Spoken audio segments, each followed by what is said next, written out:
Selamat pagi, hari ini kita belajar tentang akuntansi piutang satuan kerja.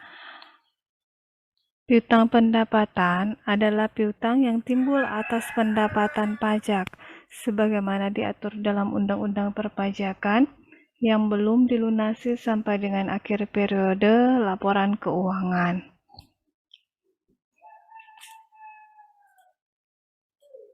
Yang pertama, piutang pendapatan pemerintah pusat terdiri atas pajak dalam negeri dan pajak perdagangan internasional. Pajak dalam negeri terdiri atas yang pertama pajak penghasilan migas. Pajak penghasilan migas ini perusahaan yang menghasilkan minyak dan gas alam harus mendapatkan izin dari Pertamina dulu.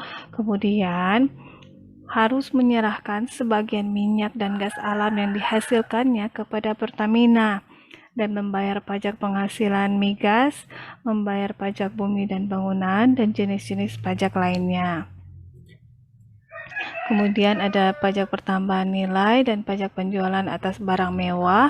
Untuk pajak pertambahan nilai merupakan pajak tidak langsung yang dikenakan atas transaksi penyerahan barang kena pajak ataupun pemanfaatan jasa kena pajak. Kemudian ada cukai atas barang kena pajak. Adalah pungutan negara yang dikenakan terhadap barang-barang tertentu yang mempunyai sifat dan karakteristik yang ditentukan, yang disebut barang kena cukai atau BKC. Kemudian ada pajak bumi dan bangunan, yang adalah pajak yang bersifat kebendaan, dalam arti besarnya pajak terutang ditentukan oleh objek, yaitu bumi atau tanah dan atau bangunan. Kemudian ada pajak penghasilan non-migas, yaitu terdiri atas 4 kelompok. Yang pertama, penghasilan dari pekerjaan dalam hubungan kerja dan pekerjaan bebas. Kemudian ada penghasilan dari usaha dan kegiatan, dan penghasilan dari modal. Kemudian penghasilan lain-lain seperti pembebasan utang, hadiah, dan lain sebagainya. Dan yang keenam, pajak lainnya, yaitu bea materai. Bea materai merupakan pajak atas dokumen yang diatur dalam Undang-Undang Nomor 13 Tahun 1985 tentang bea materai. Bea materai ini digunakan untuk surat perjanjian dan surat-surat lainnya. Kemudian ada akta-akta notaris, kemudian akta-akta yang dibuat oleh pejabat pembuat akte tanah atau PPAT, surat berharga, kemudian dokumen yang digunakan sebagai alat pembuktian di muka pengadilan. Kemudian ada pajak perdagangan internasional. Pendapatan pajak perdagangan internasional adalah semua penerimaan negara yang berasal dari pendapatan bea masuk dan pendapatan bea keluar. Yang pertama, bea masuk.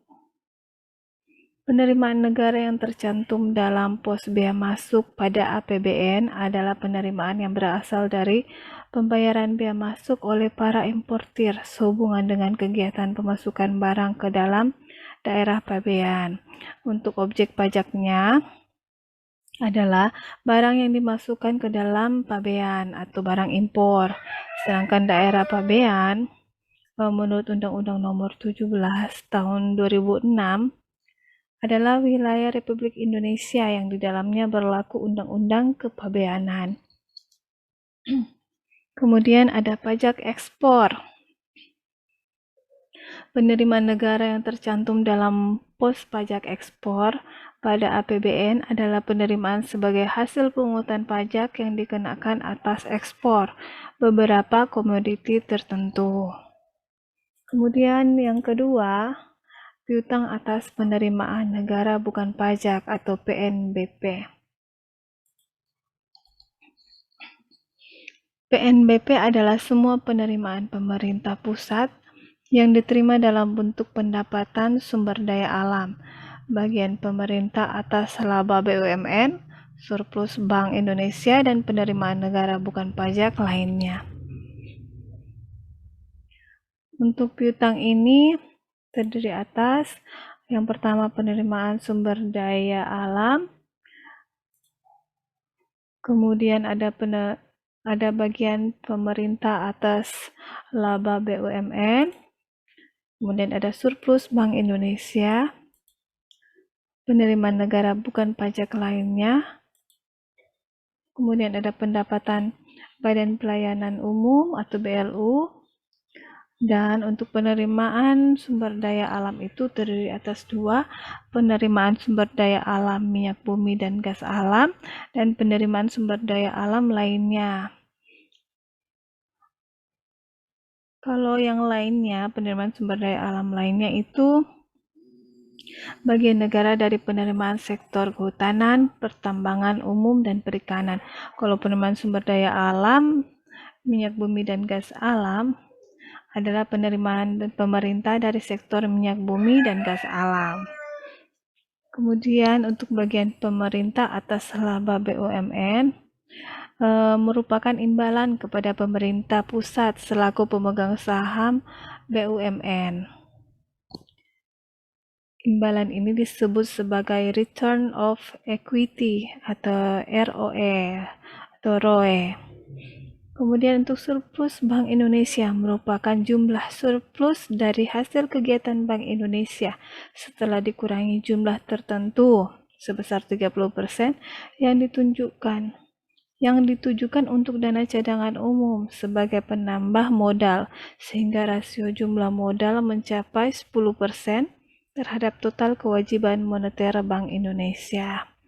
Dan untuk penerimaan negara bukan pajak lainnya,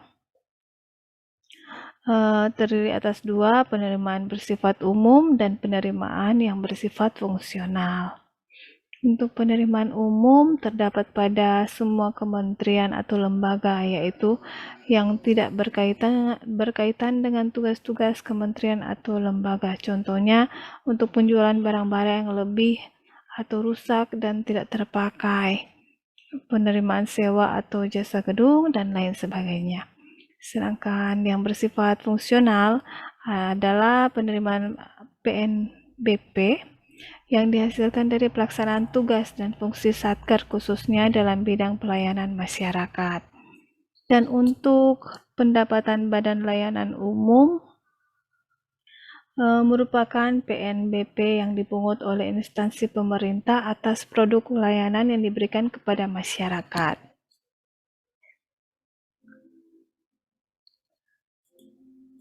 Yang ketiga ada piutang pendapatan pemerintah daerah.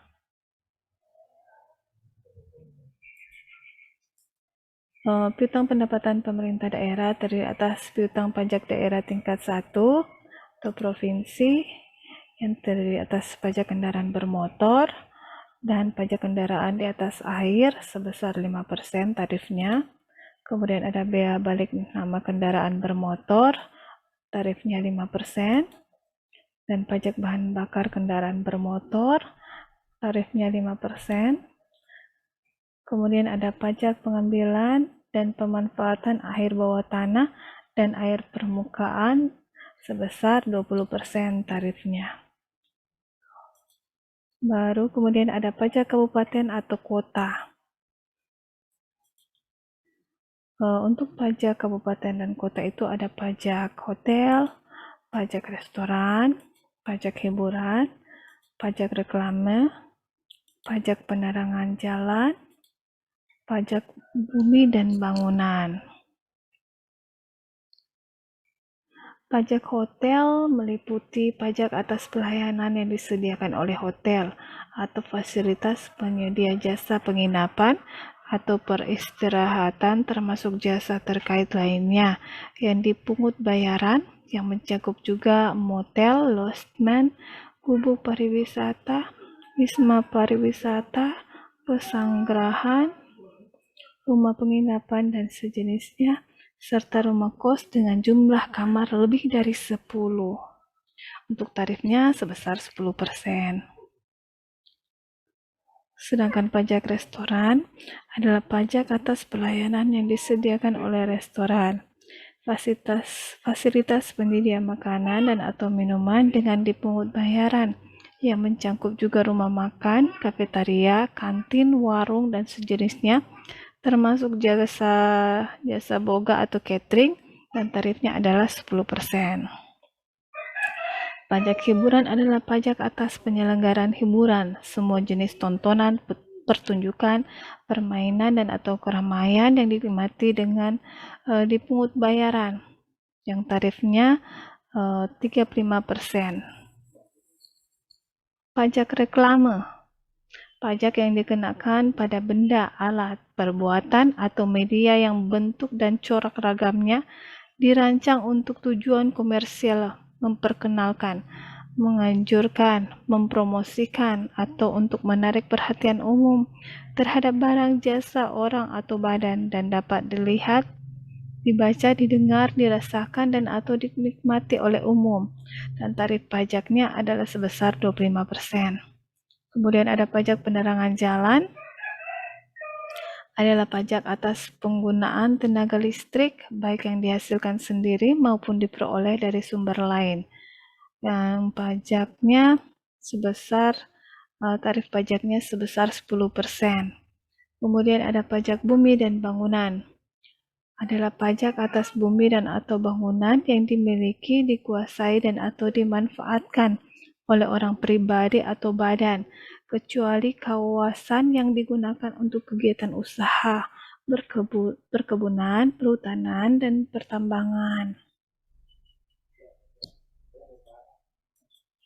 Yang keempat, piutang retribusi daerah. Untuk retribusi daerah yaitu pungutan daerah sebagai pembayaran atas jasa atau pemberian izin tertentu yang khusus disediakan dan atau diberikan oleh pemerintah daerah untuk kepentingan orang pribadi atau badan.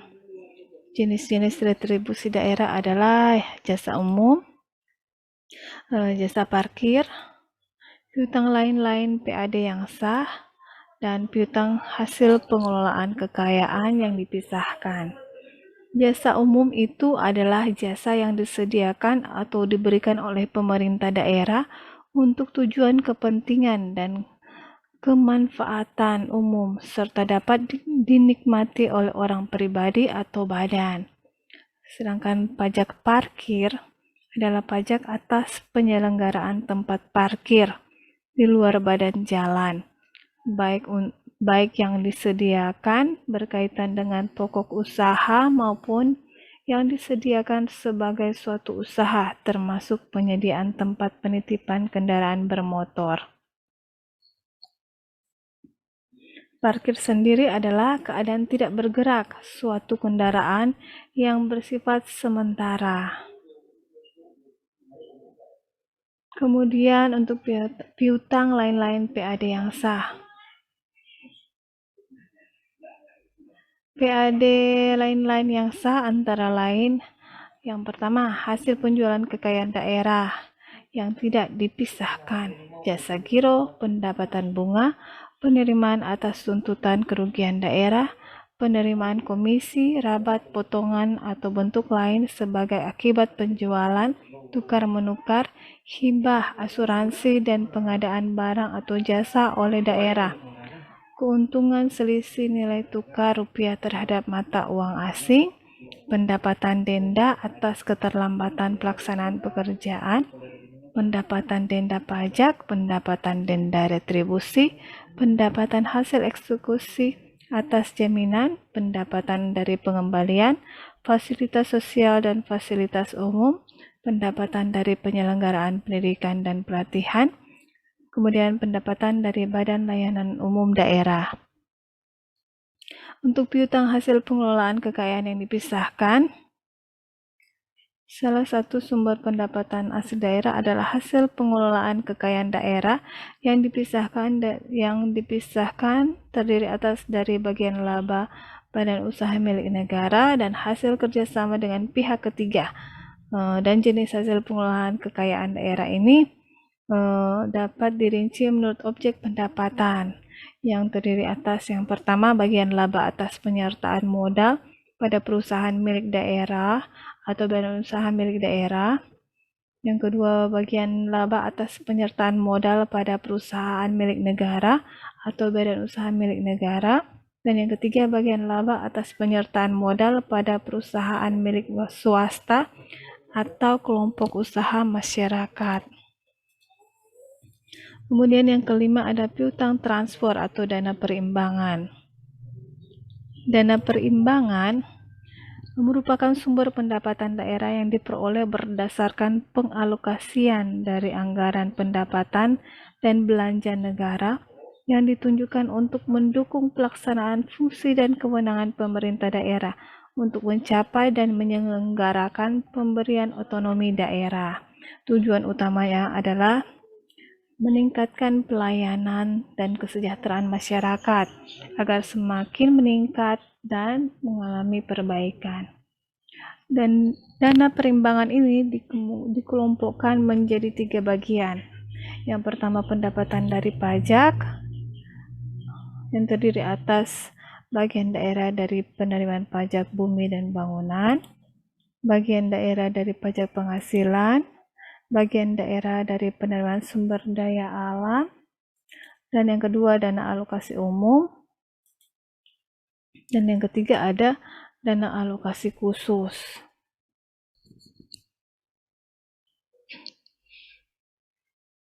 Bagian daerah untuk pendapatan dari pajak, yang pertama bagian daerah dari penerimaan pajak bumi dan bangunan, penerimaan negara dibagi dalam imbangan 10% untuk pemerintah pusat dan 90% untuk daerah. Kemudian untuk bagian daerah dari pajak penghasilan dibagi dengan imbalan 60% untuk kabupaten atau kota dan 40% untuk provinsi dan dilaksanakan secara triwulan. Sedangkan untuk penerimaan negara dari sumber daya alam sektor kehutanan, sektor pertambangan umum, dan sektor perikanan dengan pembagian 20% untuk pemerintah pusat dan 80% untuk daerah.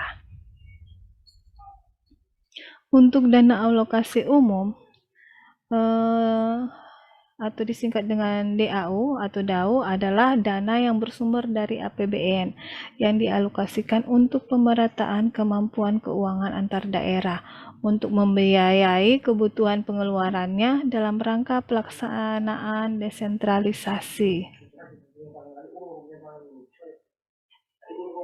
Besarnya DAU untuk setiap tahun anggaran ditetapkan sebesar 26% dari penerimaan dalam negeri yang berasal dari pajak dan bukan pajak pada APBN setelah dikurangi dengan penerimaan negara yang dibagi hasilkan kepada daerah. Selanjutnya, DAU dialokasikan ke daerah dengan imbangan provinsi sebesar 10% dan kabupaten atau kota sebesar 90%.